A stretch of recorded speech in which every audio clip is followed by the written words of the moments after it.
Live. Okay, day 2. So yesterday we started.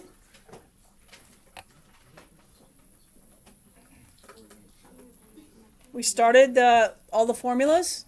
So now we're going to continue. We're not going to do, it's not going to require chain rule, but we're going to go back through all of the different formulas you've done going backwards. So we're going to start with the trig functions. So remember how when you did the derivative with respect to x of sine of x, what did it equal? Cosine of x. And that was the whole, I told you, as long as it didn't start with a c, it was positive. If it started with a c, it was a negative derivative, right? So if we're going to go backwards now, we're going to integrate. So we're going to integrate cosine of x dx. What is it going to equal? Sine of x. Plus c. Hang on, I didn't mean to do that. It's okay. I got lint all over it. That's not too bad, right? The tricky ones are the ones that start with a c. But let's go through it real fast. So we have the derivative with respect to x of cosine of x. What did it equal? Negative sine. So the integral of sine of x, what's missing? The negative. So here's the way it works. You can think about it where you put the negative in, right? So if I put the negative inside, I have to put a negative outside. Or you can think about it basically, if it doesn't start with a c, that means its answer has to be negative if it's not negative. So if this had been negative sine of x, it would just be cosine of x, right? But since it's not, that means this has to be negative cosine of x plus c.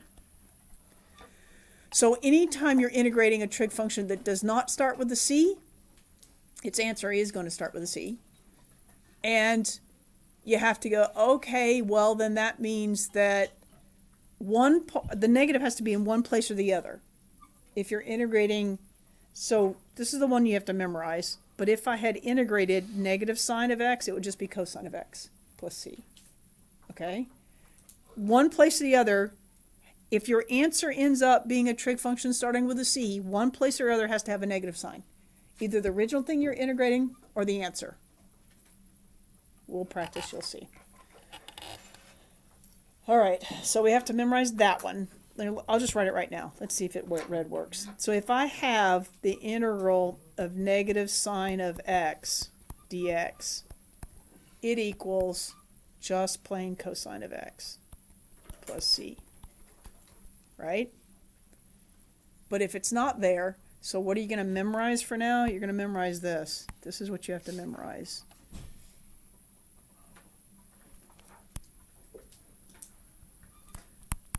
But if you can think of terms of, whenever you look at these, you go, whose derivative is cosine of x? Sine of x. Whose derivative is sine of x? Negative cosine of x. This is somebody's derivative that I'm integrating, and I have to figure out who it is.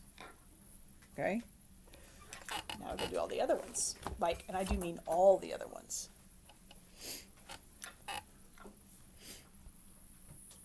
Does it help for me to write the derivative too? So you can see how they relate? Okay, we're going to keep doing that then. Okay, we did sine, we did cosine. Now we're going to do sine and cosine where there's a coefficient, just the real basic ones. So if I have, hang on a second, I want to make this a little wider. If I have the derivative with respect to x of cosine of ax, where a is a coefficient, what does that equal? You're doing chain rule, right? What's it going to equal? A cosine of ax, right? The derivative of, not cosine, sine. But it's going to be negative, right? So the derivative of the cosine part is the negative sign. I put a negative, I'm leaving a space for a reason, of ax, right? And then the derivative of the angle, which is ax, is just a. And then that's the derivative, right? Well, if I integrate sine of ax, what am I missing to make it match up? I'm missing the negative a, right? So I'm missing a negative a here. Well, in order to not change anything, I have a negative 1 over a outside. Did I multiply by 1 if I have a negative a times negative 1 over a? Right? That's 1. And I'm going to use the negative a in here. Does that match up exactly to cosine of ax's derivative? Does that mean this is going to equal negative 1 over a cosine of ax plus c? Do you see where it all came from? Maybe. It's hard to see, isn't it? So let me write it all out for you. That means that the integral of sine of ax looks like somebody's derivative, but it's not quite right, right?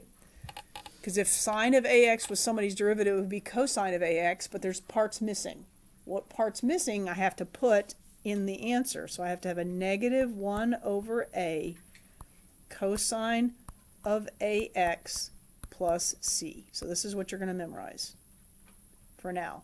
Eventually we're going to get to how to do chain rule in reverse, and you'll see why we did this. But we're doing this because these are so common that you don't want to have to do, yes?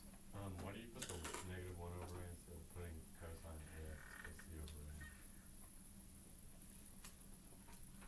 Is there like a reason in the future? I know. I just do that so you can see where it's coming from. You could write it as negative cosine of ax over a. Is that what you're saying? Yeah, you can. The reason I put that there is so you know where it's coming from. I don't want you to think it just magically... It came there because I'm missing the negative a. All right? Okay. So cosine's the hard one. Well, sine's the hard one in integration because cosine's the harder one because you have to remember the sine thing, right? Notice this starts with a c, so is it going to be complicated? Yeah. It has an a there. Does that make it another complication? Okay, the next one, derivative with respect to x of sine of ax. Am I missing that whole a thing again? Well, so if I take the derivative, is it an a cosine of ax? So if I integrate sine, wrong, do it backwards.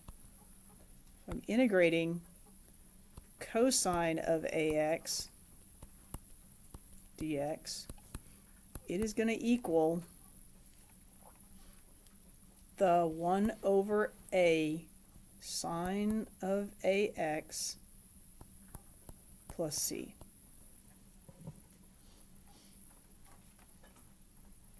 Does everybody see where it came from? I'm missing this a here. To account for that, if I put an a here, do I have to put a 1 over a out of here so that I'm just multiplying by 1? So what are you going to memorize? You're going to memorize that the integral of cosine of ax dx is equal to 1 over a sine of ax plus c. That's what you're going to memorize. Everybody see it? Go with that. Moving right along.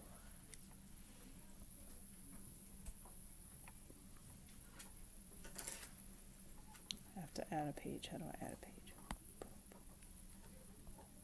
Nope, that's not how I add a page. Hang on. I got to get this thing to add a page.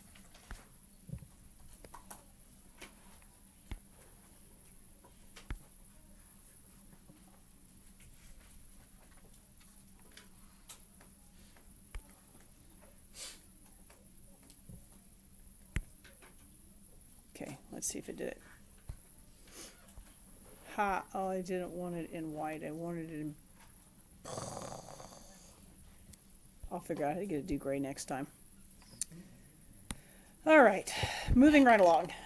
Way too bright. We'll see what y'all like. All right, the next derivative with respect to x of tangent of x. What does it equal? That's really too bright. Yeah. So if I want to integrate secant squared dx, what does it equal? How about tangent of x plus c?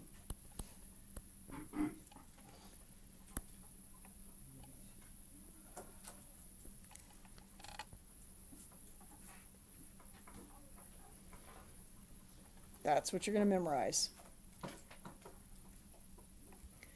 Can we write the formula for if there's an a there also? So we got the integral. Suppose it's secant squared of ax. What's missing? The a, right? So do I need a 1 over a tangent of ax plus c?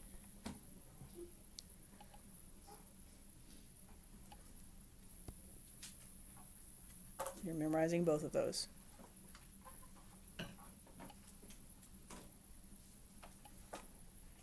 Everybody got that?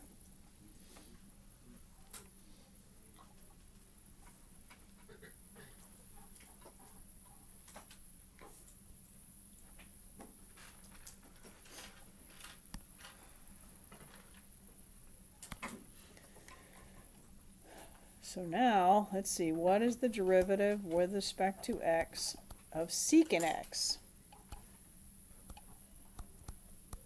What's that equal? Do you remember?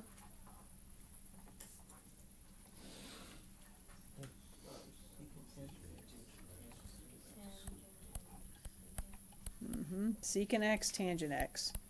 So if I integrate secant x, tangent x, what does it equal? Secant x plus c.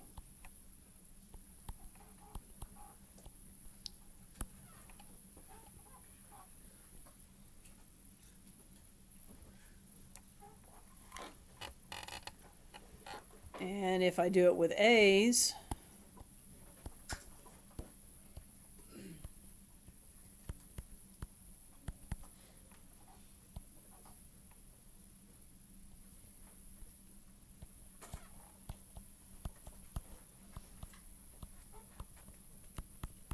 that's the derivative, right? And so the integral that you have to memorize is just if I have secant of ax, tangent of ax dx, it is going to equal 1 over a secant of ax plus c. Are y'all seeing the pattern now? Every flippin' time.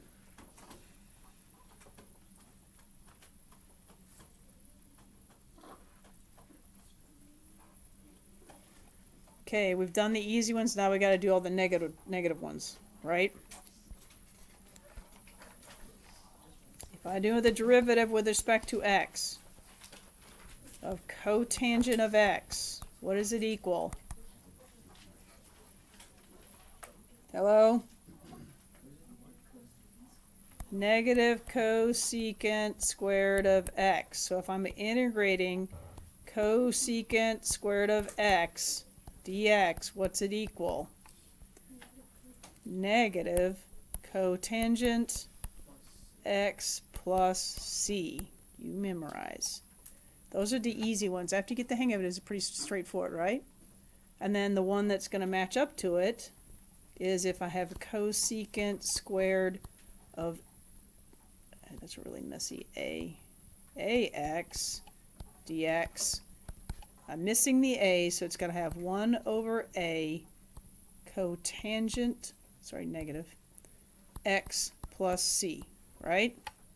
And I write that out in front because I want to make sure you see where it's coming from. After this, if you want to write negative cotangent of x over a, it's okay, I don't care.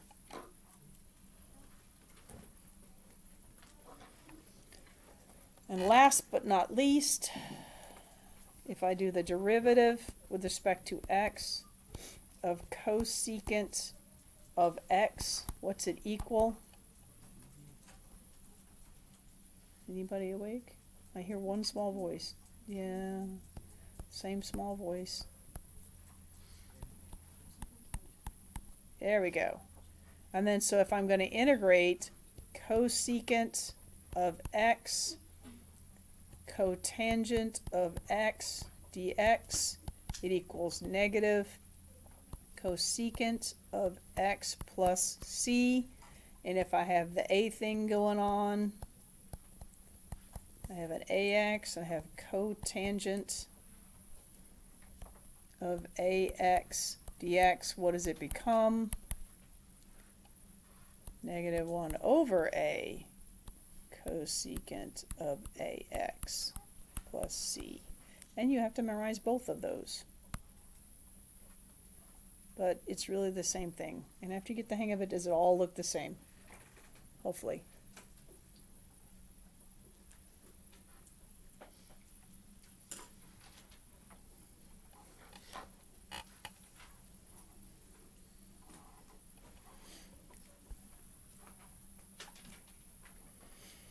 All right. But wait! There's more! What else do y'all know how to take the derivative of? Oh, wait a minute. We already did natural log, right? We did it. But we did it when we did power rules because the integral of 1 over x. Well, you know how to take a derivative of all those other bases. Oh my God. Yes. Everything you ever learned going backwards. That's why this is so much fun. It is natural log of the base, right? Base raised to the x power. That's the derivative. Well, when I go backwards and integrate, do I need, is natural log of a number a number? Is this a number? Is this whole thing just a number? Is that just a coefficient? So just like before on those other ones, if I'm missing the coefficient, do I have to have 1 over the coefficient in the answer? Right? So if I integrate bx, b to the x dx, am I missing something here? Am I missing this number? Is it like the a? Yeah? To make it look just like that, would I need a natural log of b right here? ln of b. But I can't just put that in there. I have to have 1 over ln of b to balance it out. If I do that, is it just 1? Because anything divided by itself is 1. So that means that this answer is 1 over ln of b times, and what's the derivative? It's just bx, right? Plus c. Really, really. It's just like e to the x. So I'm going to write it out so that you have the nice all clean up. So what is that? It means if I'm integrating b to the x dx, I'm missing the coefficient. So I need the 1 over the coefficient in my answer.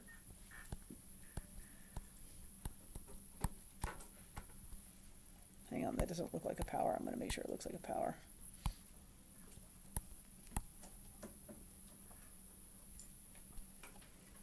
Memorize that. Is that just going backwards from something you already know?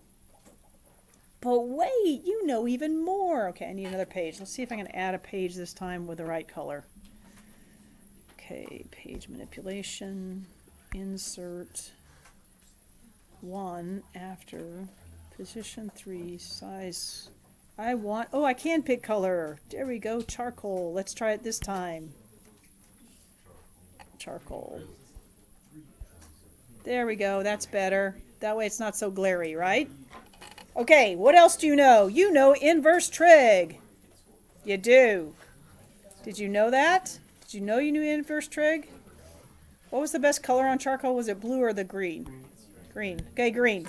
Okay, with green, if I am integrating 1 over the square root of, oh, that's a different issue. That's because of me. There we go. Here we go. Here we go. Ax squared. No, a squared minus x squared. Dx. What does this look like? What's it look like? Okay, think back when you were taking derivatives. When you were doing inverse trig, inverse tangent, inverse sine, inverse secant were the three. You didn't have to learn the other ones, remember? Well, you did, but they're just negative of them, right? Okay, we're not going to worry about them, because when we integrate, we can always have a negative sign out front, so we're not going to care. All we're going to do is the three basic ones. Which does this look like? Which one had a square root in the denominator and nothing else? Sine. So this is sine inverse. Now the tricky thing is, it was 1 before. We got this coefficient thing going on. So what's going on here is, if that's x, if I take the square root of it, right, square root of x squared, I get x. If I take the square root of a, I get a, right? And that's how I get my argument. That means this is equal to sine inverse of the x over whatever the a is plus c. So I'm serious. Every single time you have to identify, if it's just x squared, that's easy. That's the x. That goes on top. Whatever this number is, take the square root of it. That's what's in the denominator of the argument for sine inverse. There's no coefficient for this one, but the other ones there is. Okay? That's not too bad. You have to, yep, you're right, memorize it. Just memorize that. Be able to do that. Okay, for the next one, what if I give you the integral of 1 over a squared plus x squared dx? What derivative does that one look like? It's not inverse sine. Cosine is just the negative of the sine. We're not going to do cosine. Tangent.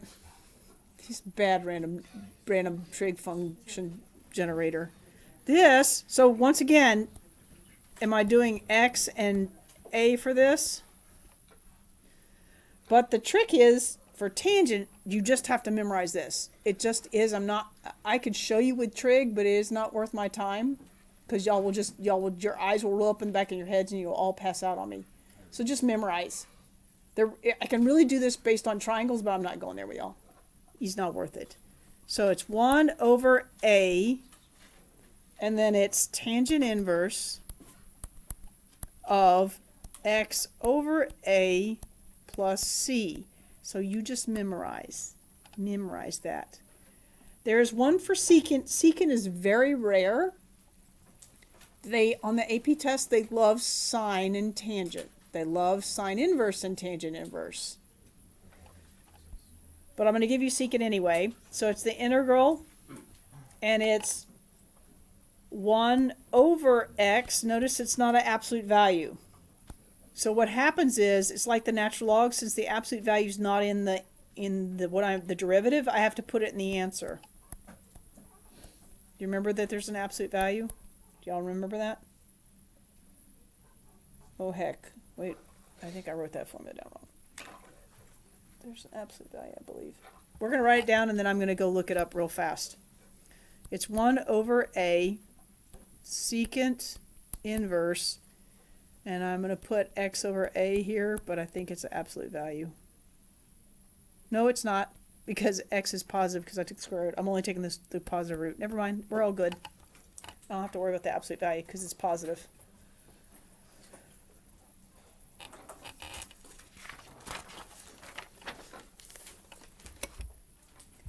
Okay, shall we do an example? We're going to do an example of one that's like the whole A thing. These other ones that are formulas, you're just going to have to learn to use them. Oh, here, let me put a box around that so that you don't think that y'all don't have to memorize it. Y'all should have to memorize that one. Okay, here's an example. We'll do a couple examples. If I want to integrate, and this is when it gets tricky, because I told you that whole thing, right? So I'm going to do the first one. I'm going to do sine of 3x dx. I want to integrate that one first. And then I also want to integrate negative 3 sine of 3x dx. Let's start with the negative 3 one. For this one, is the derivative, is everything there that I need for that derivative? Is there everything there for the first one, the top one? No. Do you see the difference? For this one, if I was doing the derivative of cosine of 3x, the derivative of cosine of 3x would require chain rule, wouldn't it? I'd have the negative sine of 3x times the derivative of 3x, which is 3. Does that match that exactly? So this one is just cosine of 3x dx. But on the one above, it's missing. Does that mean I need the 1 over negative 3? Or actually, the negative's in front, but I need 1 over 3? Do y'all see it now? So on this one, I'm missing that 3, so I need negative 1/3 cosine of 3x. Oh, both of those are plus c's. I did that wrong. I wrote a dx. I don't know why I wrote that. Plus c. That wasn't that bad, was it? So you just have to learn to use the formulas. Do you need to start working on memorizing them backwards? Whatever you need to do, it's knowing the derivatives. But if you didn't know the derivatives before, is this going to get really difficult? So, whatever you didn't memorize before, do you need to memorize now? Yep, you do. Okay, now I have to figure out how to turn off this video. This ought to be fun. For the inverse sine, you didn't put 1 over a. That's right, it's not. Okay. And like I said, I would have to get into the whole triangle trig stuff, and I'm not going there with y'all. Just memorize. Because in the end, y'all would look at me and go, I'm just going to memorize. I'm going like, okay, you do that. And after all those years of doing that, I'm like, y'all just memorize. Got it? Okay, let me find the video. I got to turn this thing off. Okay, let's see if the keyboard helps. That's the only problem with this.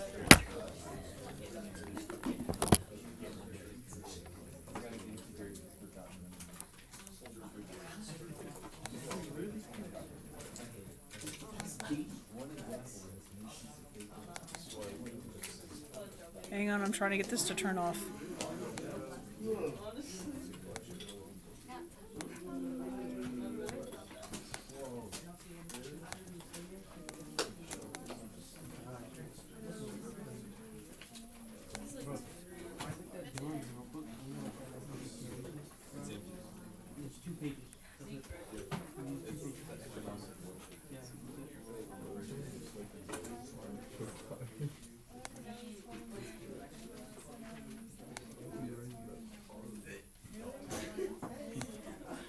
Found it.